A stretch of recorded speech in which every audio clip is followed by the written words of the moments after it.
This video sponsor by mod shopping mobile app.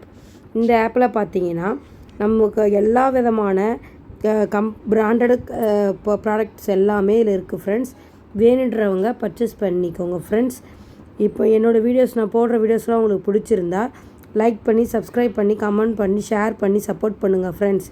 இப்போ நம்ம எதை பற்றி பார்க்க போகிறோன்னா காளான் பற்றி பார்க்க போகிறோம் ஃப்ரெண்ட்ஸ். காளான் குழம்பு எப்படி வைக்கிறதுன்னு. காளான் நமக்கு எந்த வகை காளான்லேயே நிறைய வகையான காளான் இருக்குது. அதில் எந்த வகையான காளான் உங்களுக்கு தேவையோ அதை வாங்கிக்கோங்க. இப்போ நான் குண்டு குண்டாக இருக்கிற காளான் வாங்கிக்கினேன். இப்போ பார்த்தீங்கன்னாக்கா நாம் ஃபஸ்ட்டு ஒரு பாத்திரம் எடுத்து அதில் எண்ணெய் ஊற்றிக்கிறோம் ஃப்ரெண்ட்ஸ். கொஞ்சமாக நான் ஊற்றிக்கிறேன். நெக்ஸ்ட்டு பார்த்திங்கன்னா கொஞ்சமாக கடுகு போட்டுக்கிறேன் ஃப்ரெண்ட்ஸ். அப்புறம் பெருஞ்சீரகம் போட்டுக்கிறேன் ஃப்ரெண்ட்ஸ். உங்களுக்கு கறிப்பட்டை இதெல்லாம் போகணுன்னு நான் நினச்சிங்கன்னா அதெல்லாம் போட்டுக்கலாம் ஃப்ரெண்ட்ஸ். நான் இது மட்டும்தான் போடுறேன். நெக்ஸ்ட்டு பார்த்திங்கன்னா இது பொரிஞ்சு வந்ததும் ஆனியன் போடுறேன் ஃப்ரெண்ட்ஸ்.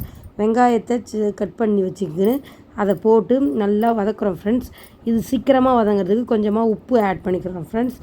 உப்பு ஆட் பண்ணி நம்ம நல்லா வதக்கும் போது பார்த்திங்கன்னா சீக்கிரம் வதங்கிடும். இது வதங்கினதுக்கு அப்புறமா நம்ம என்ன பண்ண போகிறோன்னு பார்த்திங்கன்னா பூண்டு, இஞ்சி, தக்காளி இது மூணுத்தையுமே நம்ம அரைச்சி பேஸ்ட்டாக வச்சுருக்கிறோம் ஃப்ரெண்ட்ஸ்.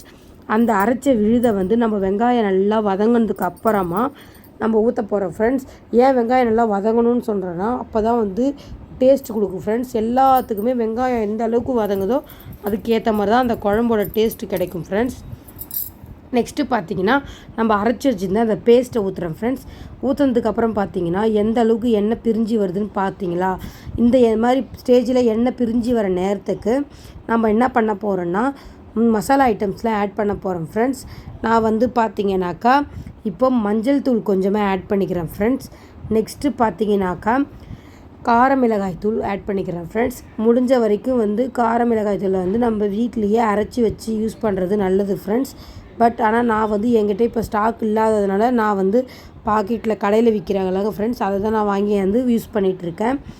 நெக்ஸ்ட்டு பார்த்திங்கனாக்கா சிக்கன் மசாலா தூளை ஆட் பண்ணிக்கணுன்றவங்க டேஸ்ட்டுக்கு ஏற்ற மாதிரி ஆட் பண்ணிக்கோங்க. பட் நான் யூஸ் பண்ணலை.